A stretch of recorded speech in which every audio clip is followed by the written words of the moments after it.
The doctor said that I need what do you call a bypass or stents for my heart.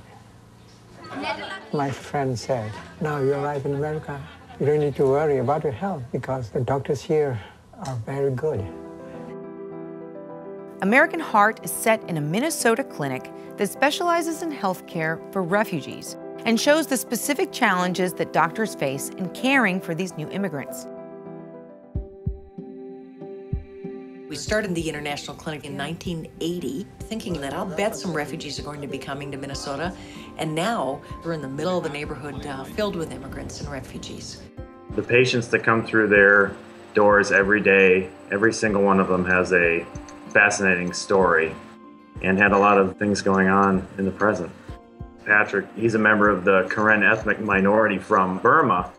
The Burmese government has been a military regime, very repressive, has been repressing the minority groups in Burma for many years. The Burmese government, they don't want Korean people in Burma. They came in our village. They tortured us, they beat us, they hit us with a gun. Thousands of Karen people have been resettled to Minnesota. When you get to hear some of the stories about some of the awful things that refugees have been through, being persecuted, losing family members, in some cases having many family members slaughtered, and then going on these harrowing journeys to escape their country of origin in some cases, it's not surprising to think of them as having post-traumatic stress disorder. There are some things that you really don't want to talk about, but it follows me, you know, all this time. Like when my brother got assassinated, and then when the government starts trying to kill me.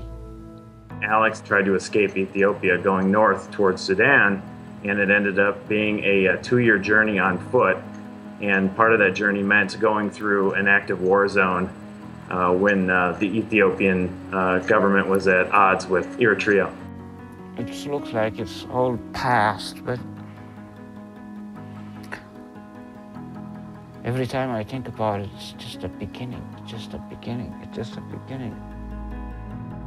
I thought going into the film that maybe I was going to be making an expose of some injustice or some disparity, but really in the end it turned out that most of the interactions that I captured on film and most of the people working in the healthcare system that I encountered, most of them really had not only their heart in the right place, but they were doing things the right way. Just to avoid progression of heart disease with the HIV and the diabetes, we really need to get that cholesterol controlled. Before we do any more treatment, I want to make sure you understand that it's rare that we cure people who have disease like you have. That involves the sinuses and involves the brain. Nobody wants to force you to have the treatment. It's you that have to decide it. One of the hallmarks of the kinds of people that are drawn to that work, to work in a clinic like that, it's just in their nature, I think, to be dedicated and to be compassionate. For many immigrant patient populations, if you define length of life, people assume you're abandoning them. And I think that one of my most important roles as a physician is to always help him adjust to what he's going through, help him not suffer, but not to take away that last thread of hope.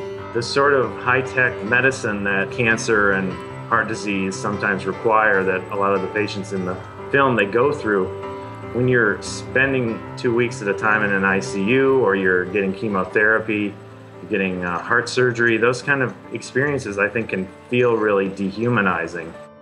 The biggest thing that we were trying to accomplish in my mind is to really paint the whole experience with a little bit of humanity, I guess.